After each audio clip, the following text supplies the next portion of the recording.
Hey, how are you today? We are going to be showing you how to make an easy gazpacho Ina Garden's recipe. And what makes it an easy gazpacho or cold vegetable soup, which is perfect on these warm summer days, is the fact that we're not going to be picking any tomatoes or looking for any plum tomatoes at the grocery store. We're going to be using canned plum tomatoes from Italy, and they have a lot of flavor as well as a lot of juice with them. So that simplifies the whole gazpacho making process. So the first thing we do is we're going to put a couple of these 28-ounce cans in our food processor here. And after that, we're going to add a couple of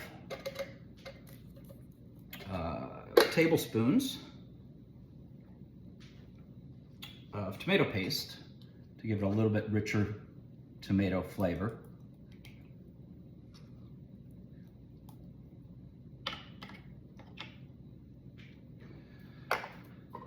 And then we're going to add all our vegetables. I've already pre-chopped and pre-taken care of. The one cucumber is you peel it and then you de-seed it. And that's one cucumber. The onion, it's a red onion, half of it. Coarsely chopped all of these things. 4 scallions or green onions and 2 red bell peppers that will provide a lot of the flavor. So we're going to add all that in at the same time here.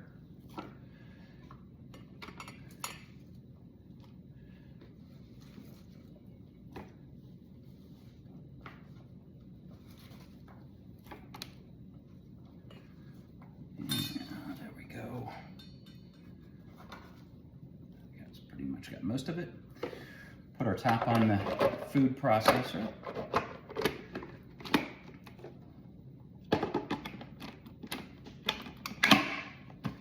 And let it do its thing.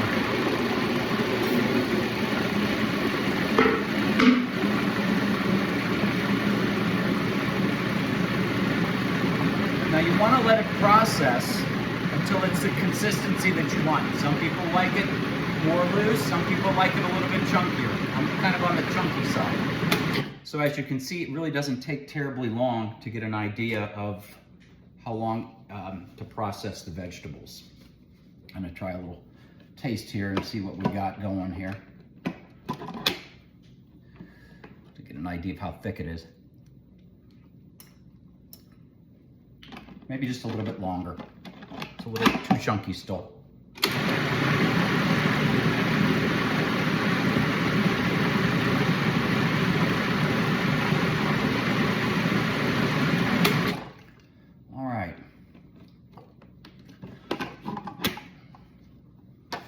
This part, because the next step is to actually pour it into a bowl, because we're going to be adding a few more things here.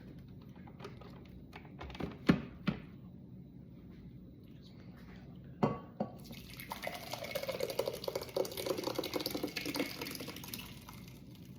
we go.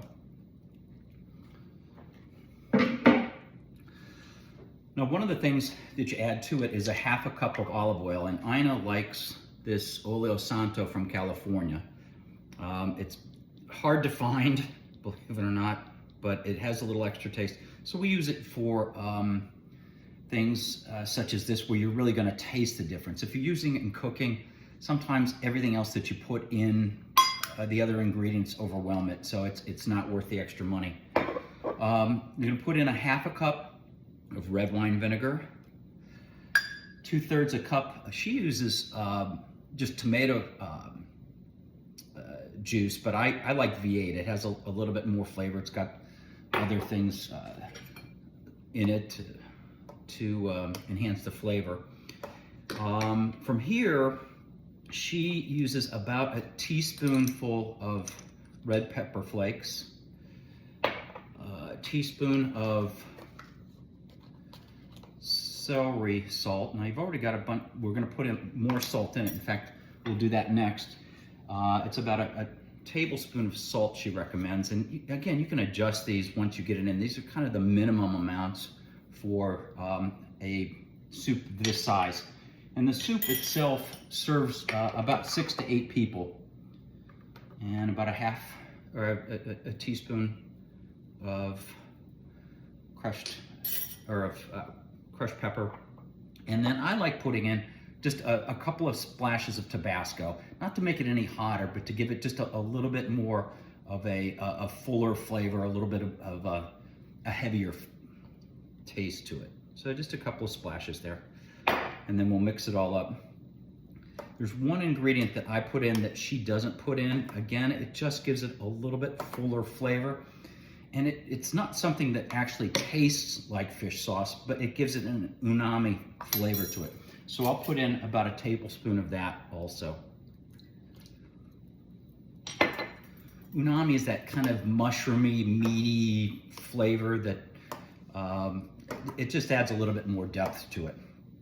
So you mix this all up, and then at this point in time, what you would do is put it in the wrap it with something over the top, or put it in a bowl that has a lid, and then put it in the refrigerator for at least 2 or 3 hours. Overnight's even better. The stuff gets better as the time goes on. What we're going to do today is I'll show you what it's going to look like once all is said and done. We'll put some in a little bowl here, and then we're going to add a little bit of either sour cream or creme fraiche. I had some creme fraiche from another recipe, so we'll put a little bit of that on top. I've got a couple of pieces of fresh basil here from the garden that we can break up and put on top. And then after that, we're going to sprinkle just a few croutons around the edges, again giving it a texture that none of the other ingredients has had. So this is what it actually looks like when all is said and done. And like I said, if you give it a day or even at least a half a day, it'll look and taste that much better. I hope you enjoy it. If you have any questions, let me know. Bye.